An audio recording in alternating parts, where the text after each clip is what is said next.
Good morning, students. How are you all? I hope you all are good. Today, we are going to discuss our next topic, that is how do the traits get expressed, and next one is sex determination. आज हम क्या discuss करने वाले हैं आपका, एक तो हम टॉपिक डिस्कस करने वाले हैं कि किस तरह से कोई ट्रैट जो है एक्सप्रेस्ड होता है, और सेकंड हम डिस्कस करेंगे कि किस तरह से जो न्यू इंडिविजुअल होता है उसका सेक्स डिटरमाइन होता है कि वो मेल होगा या फीमेल होगा।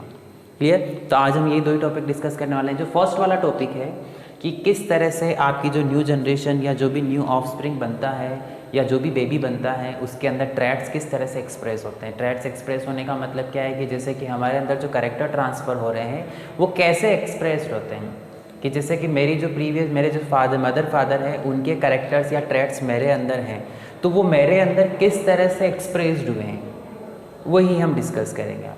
ठीक है, पहली चीज़ बेटा कि जब हमने लाइफ प्रोसेस जो चैप्टर स्टार्ट किया था उस लाइफ प्रोसेस वाले चैप्टर के अंदर मैंने आपको बताया था कि जब लाइफ जो है मीन्स सर्वाइवल के लिए क्या ज़रूरी है कि आपका प्रोटीन सिंथेसिस जो है वो काफ़ी ज़्यादा ज़रूरी है, कि हमारी सेल के अंदर क्या होता है, प्रोटीन सिंथेसिस होता है, कि जो भी हमारे अंदर बॉडी में मटेरियल्स बने हुए मैक्सिमम सारे किसके बने होते हैं, प्रोटीन के।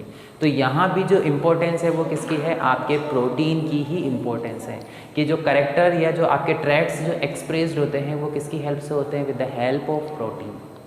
ठीक है, तो स्टार्ट करते हैं कि जैसा कि हमने अभी तक जो प्रीवियस क्लासेस जो पढ़ी है उसमें जो हमने इनहेरिटेंस देखा है या लॉस जो देखे हैं उनमें हमने क्या देखा कि आपके क्या होते हैं, कैरेक्टर ट्रांसफ़र होते हैं, या हमने रिप्रोडक्शन में पढ़ा था कि आपका क्या होता है, डीएनए की कॉपी होती है। क्या होता है बेटा, डीएनए की कॉपी होती है। डीएनए की कॉपी होने का मतलब क्या है कि वहाँ डीएनए जो है उसके अंदर क्या प्रेजेंट है, फंक्शनल सेगमेंट प्रेजेंट है, मीन्स जीन्स है, कि आपके क्या ट्रांसफ़र हो रहे हैं, कि आपके जीन्स ट्रांसफ़र हो रहे हैं, कि जब आपका क्या हुआ, फर्टिलाइजेशन हुआ या जब जाइगोट बना, तो जाइगोट बनने के टाइम पे क्या हुआ था कि आपके अंदर जीन्स आए, चाहे वो मदर से आए या फादर से आए, आपकी बॉडी के अंदर क्या आ गया, जीन आ गया। अब ये जीन क्या करता है, यहाँ जीन अपनी इंपॉर्टेंस दिखाता है कि जो भी जाइगोट बना है, जो भी इंडिविजुअल बना है उसके अंदर वो जीन प्रेजेंट है। ठीक है, जीन क्या है, डीएनए का सेगमेंट। डीएनए क्या करता है, सारी इंफॉर्मेशन कैरी करता है। तो यहाँ पर जीन क्या करेगा कि एंजाइम बनाएगा, जीन क्या करेगा, प्रोटीन बनाएगा, प्रोटीन से एंजाइम बनेगा, फिर एंजाइम नया प्रोटीन बनाएगा, उस प्रोटीन से क्या बनेगा, आपका हार्मोन बनेगा। और हम जानते हैं कि हमारे अंदर जो कैरेक्टर एक्सप्रेस्ड होते हैं वो किसकी हेल्प से होते हैं, with the help of hormones. तो वो हार्मोन जो है वो क्या करेगा, हमारे अंदर इस ट्रैट को एक्सप्रेस करेगा। ठीक है, वापस से बताता हूँ बेटा क्या है, हम इसको समझेंगे एक एग्जांपल से समझते हैं। जैसे कि हमने पी प्लांट के अंदर पढ़ा टॉल मतलब हाइट के लिए हमारे पास कितने जीन्स होते हैं या एलिलिक पेयर होते हैं, एक तो कैपिटल टी होता है, एक स्मॉल सी, dominant trait and recessive trait. ठीक है, हमने दोनों चीज़ पढ़ी है, डोमिनेंट पढ़ा है और रेसेसिव। कि हाइट के लिए हमारे पास दो क्या होती है, डिफरेंट फॉर्म्स होती है, या हम कहें हमारे पास ट्रैट्स होते हैं कि आप टॉल होंगे या फिर आप क्या होंगे, शॉर्ट होंगे। ठीक है, तो अब यहाँ पर जो पी प्लांट है, कि जो नया पी प्लांट बना है, कि फॉर एग्जांपल उसके अंदर क्या है, ये वाला जीन है। पहले हम बोल रहे हैं डोमिनेंट, कि उसके अंदर क्या है, एक डोमिनेंट जीन प्रेजेंट है। ठीक है, डोमिनेंट फैक्टर प्रेजेंट है। ये जीन या ये फैक्टर क्या करेगा, एंजाइम बनाएगा। ठीक है, क्या करेगा, एंजाइम बनाएगा। फिर वो एंजाइम क्या करेगा, आपका ग्रोथ हार्मोन बनाएगा। क्या बनाएगा बेटा, ग्रोथ हार्मोन। जितना उस पी प्लांट के अंदर ग्रोथ हार्मोन बनेगा उतना ही ज़्यादा वो क्या करेगा, ग्रोथ करेगा। और जो डोमिनेंट जो फैक्टर्स होते हैं या हम जिनकिन ट्रेट को डोमिनेंट बोलते हैं, कि वो डोमिनेंट भी जो ज़्यादा से ज़्यादा हार्मोन्स बना सके, जो ये क्या करता है, मैक्सिमम लेवल तक का हार्मोन बनाता है, तो आपकी क्या होती है कि मैक्सिमम हाइट आ जाती है। बट रेसेसिव के केस में क्या होता है कि अगर रेसेसिव है तो वो उतना ग्रोथ हार्मोन नहीं बना पाता है, इसलिए क्या होती है, उसकी हाइट कम रह जाती है।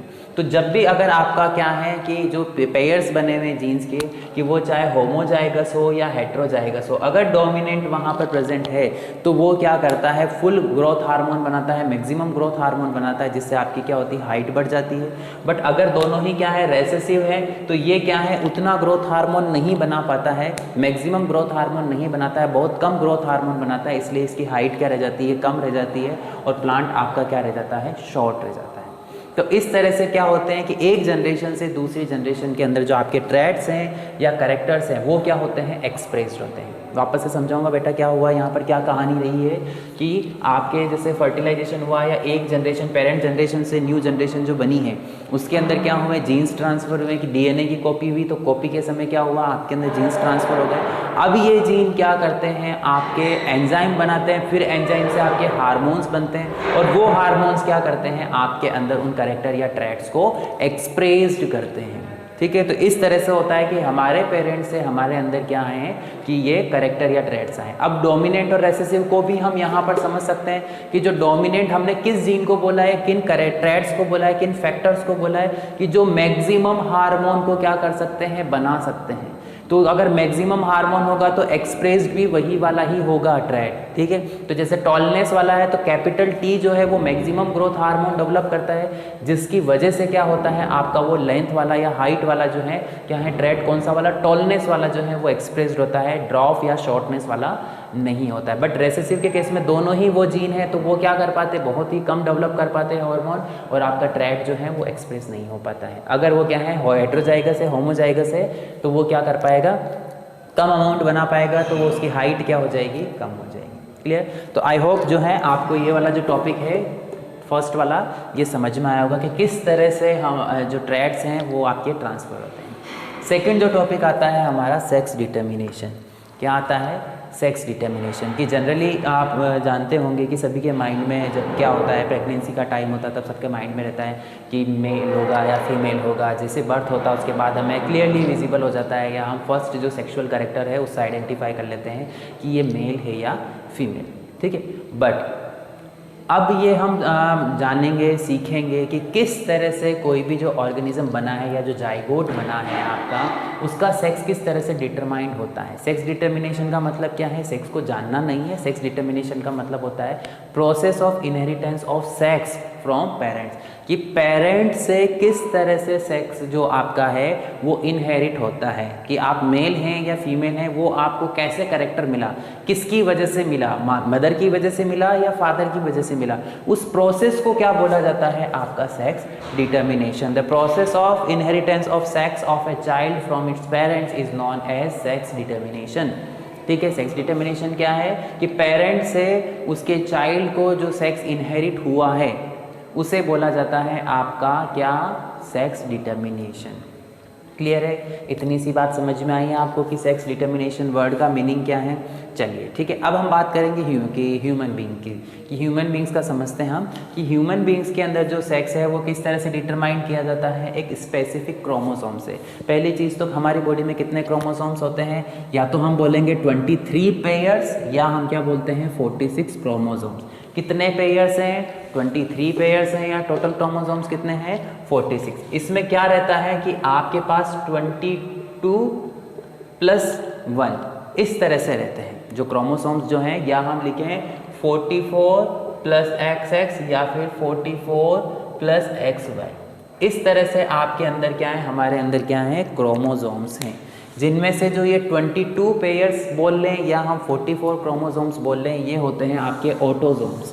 क्या कहलाते हैं बेटा, ये ऑटोसोम्स। ये ऑटोसोम्स का क्या काम है कि जो सेक्स के अलावा जितने भी हमारे कैरेक्टर्स हैं उनके लिए ये रेस्पॉन्सिबल होते हैं या उनको एक्सप्रेस, ये जो ऑटोसोम्स हैं वो एक्सप्रेस करते हैं। बाकी जो 2 क्रोमोसोम हैं या हम बोलें जो बाकी जो एक पेयर है 22 के अलावा जो एक और जो पेयर है जिसे बोला जाता है आपका सेक्स क्रोमोसोम्स। सेक्स क्रोमोसोम्स जो हैं वो डिटरमाइन करते हैं या वो रेस्पॉन्सिबल होते हैं किसी भी इंडिविजुअल के सेक्स के लिए, कि वो मेल होगा या फीमेल होगा, वो कौन डिटरमाइन करता है या कौन रेस्पॉन्सिबल होता है, वो रेस्पॉन्सिबल होता है आपका सेक्स क्रोमोसोम।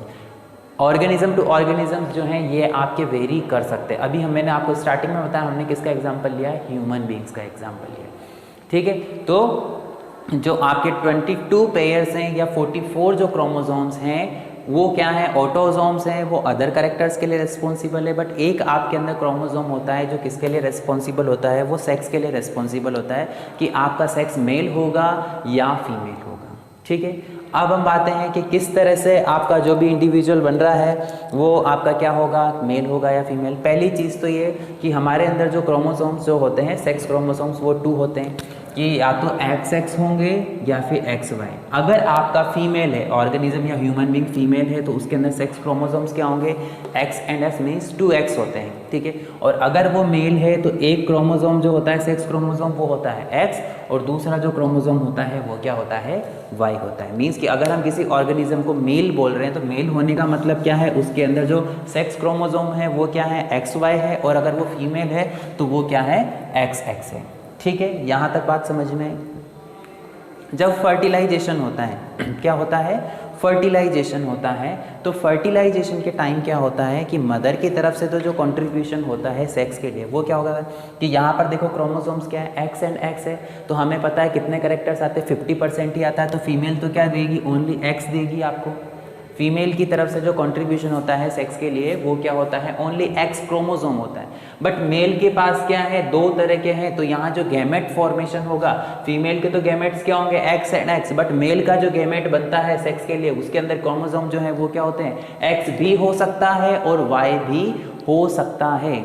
दोनों में से यहाँ पर कोई भी आपका हो सकता है, X क्रोमोसोम भी हो सकता है उसके अंदर और Y क्रोमोसोम भी हो सकता है, ठीक है। क्योंकि क्या है, अब जैसे यहाँ देखो तो अब यहाँ से हमें क्लियरली पता चल रहा है कि फीमेल जो है वो तो क्या देगी, आइदर आपका बॉय है या गर्ल है उसके अंदर एक X तो हो गई, और फीमेल सिर्फ क्या दे सकती है, X वाला क्रोमोसोम ही दे सकती है। बट जो मेल जो होता है वो X भी दे सकता है और Y भी दे सकता है। दैट मीन्स कि बॉय होगा या गर्ल होगा उसके लिए रेस्पॉन्सिबल कौन है, ओनली मेल जो है आपका, मीन्स जो फादर है वही रेस्पॉन्सिबल होता है कि जो भी उसका ऑफ स्प्रिंग आएगा कि वो मेल होगा या फिर फीमेल होगा, ठीक है। तो अब किस तरह से होता है, देखिए यहाँ पे आपका हमने एक फीमेल ले लिया, एक मेल ले लिया। फीमेल से जो क्रोमोसोम आ रहे हैं वो है XX और मेल की तरफ से आ रहे हैं वो XY। अब यहाँ पर गैमेट बनेंगे आपके, गैमेट बने आपके, ठीक है। तो मेल फीमेल के क्या हो गया, एक X हो गया, एक और X हो गया। मेल का जो गैमेट बनेगा वो एक X बनेगा और दूसरा क्या Y बनेगा, Y।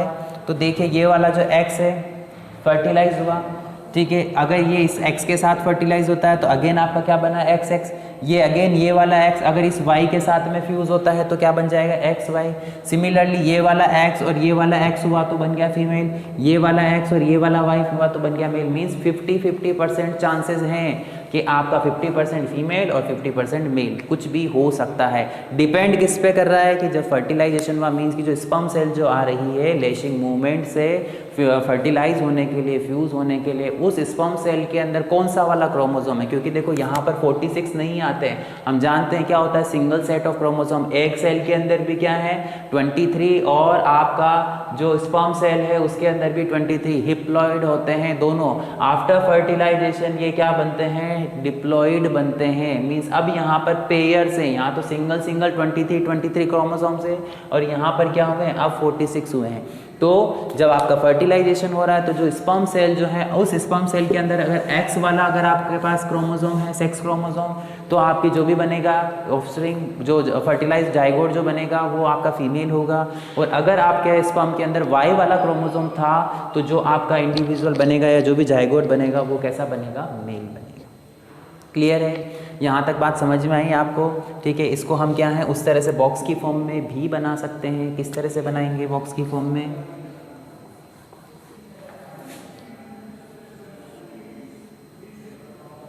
इधर हमने ले लिया मेल को, इधर हमने ले लिया फीमेल को, ठीक है। ये दोनों फ्यूज हुए XX, ये दोनों फ्यूज हुए XY, ये दोनों फ्यूज हुए XX, ये दोनों फ्यूज हुए XY। देखिए दो कितने बन गए XX मतलब फीमेल, दो कितने बन गए XY। दैट मीन्स 50% ये 50% ये। रेशो अगेन क्या है 1:1 का रेशो है यहाँ पर आपका, ठीक है। समझ में आई बात। हम इस तरह से भी बना सकते हैं या फिर आप इस तरह से लाइंस की हेल्प से भी क्रॉसिंग करके आप बता सकते हैं। तो आई होप आपको जो है ये दोनों टॉपिक क्लियर हो गए होंगे, समझ में आया होगा कि किस तरह से जो ट्रैड्स हैं वो एक्सप्रेस्ड होते हैं। एक्सप्रेस्ड होने का मतलब कि जो भी ऑफ स्प्रिंग बन रही है, जो भी इंडिविजुअल बन रहा है उसके अंदर किस तरह से आपको ट्रैड्स नज़र आते हैं, या फिर आपका जो सेक्स जो है वो किस तरह से डिटरमाइन किया जाता है। अब हम बात करेंगे कि कुछ फैक्टर्स होते हैं वो रिस्पॉन्सिबल होते हैं किसके लिए, सेक्स डिटर्मिनेशन के लिए। कि ये तो हमने समझ लिया सेक्स डिटर्मिनेशन क्या है, ह्यूमन बींग्स में किस तरह का होता है। ठीक है, दो तरह के आपके फैक्टर्स होते हैं, एक होता है आपका इन्वायरमेंटल फैक्टर और दूसरा होता है जेनेटिक। ह्यूमन बींग्स में हमने जो एग्जाम्पल देखा ये किसका है, जेनेटिक का, कि जेनेटिक में जीन्स रेस्पॉन्सिबल होते हैं किसके लिए, सेक्स डिटरमाइंड होने के लिए। कि पेरेंट्स से जो जीन्स आ रहे हैं या जो डीएनए की कॉपी हुई है वो डिटरमाइन करता है कि आपका जो भी ऑर्गेनिज्म बनेगा या जो भी ऑफस्प्रिंग बनेगी वो क्या होगा, मेल होगा या फिर फीमेल होगा। ठीक है, बट कुछ अदर ऐसे ऑर्गेनिजम्स होते हैं जिसके अंदर इन्वायरमेंटल कंडीशंस जो है वो डिसाइड करती है कि आपका मेल होगा या फीमेल। मीन्स कि जो भी उनका फर्टिलाइज्ड एग है वो जिस टेम्परेचर कंडीशन में है वो टेम्परेचर कंडीशन डिसाइड करती है आपका कि जो भी बेबी बनेगा वो मेल बनेगा या फीमेल बनेगा। जो टर्टल्स जो होते हैं या फिर आपके घड़ियाल्स जो होते हैं उनके अंदर इस तरह का होता है कि उनके जो फर्टिलाइज्ड एग हैं वो जिस टेम्परेचर के अंदर रहते हैं उस टेम्परेचर डिसाइड करता है कि उसमें से जो बेबी निकलेगा वो मेल होगा या फिर फीमेल होगा। ठीक है, तो कितने फैक्टर्स हैं आपके पास सेक्स डिटर्मिनेशन के लिए, 2 फैक्टर्स हैं आपके पास। फर्स्ट है आपका क्या, इन्वायरमेंटल फैक्टर, और सेकंड क्या है आपका जेनेटिक फैक्टर। क्लियर? तो आई होप आपको जो है ये दोनों टॉपिक्स समझ में आए होंगे। क्लियर? अब हम बात करते हैं आपके होमवर्क की।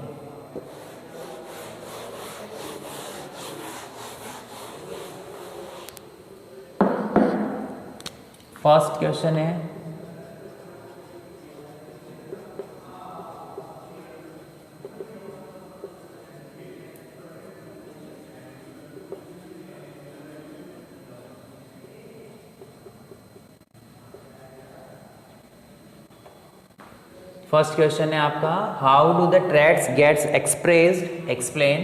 सेकंड क्वेश्चन है एक्सप्लेन सेक्स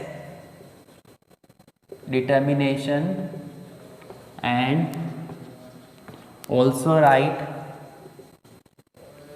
फैक्टर्स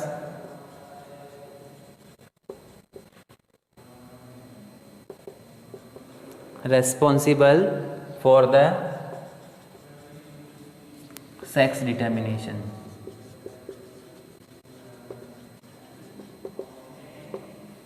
क्लियर? आपके पास 2 क्वेश्चंस हैं आज के लिए। फर्स्ट तो क्या है आपको बताएं, लिखना है इसके अंदर कि किस तरह से जो ट्रेड्स है वो एक्सप्रेस्ड होते हैं, और सेकंड आपको बताना है, एक्सप्लेन करना है सेक्स डिटर्मिनेशन को, और आपको साथ ही साथ लिखना है कि यहाँ पे कौन कौन से फैक्टर हैं रेस्पॉन्सिबल हैं किसके लिए, सेक्स डिटर्मिनेशन के लिए। क्लियर? Thank you.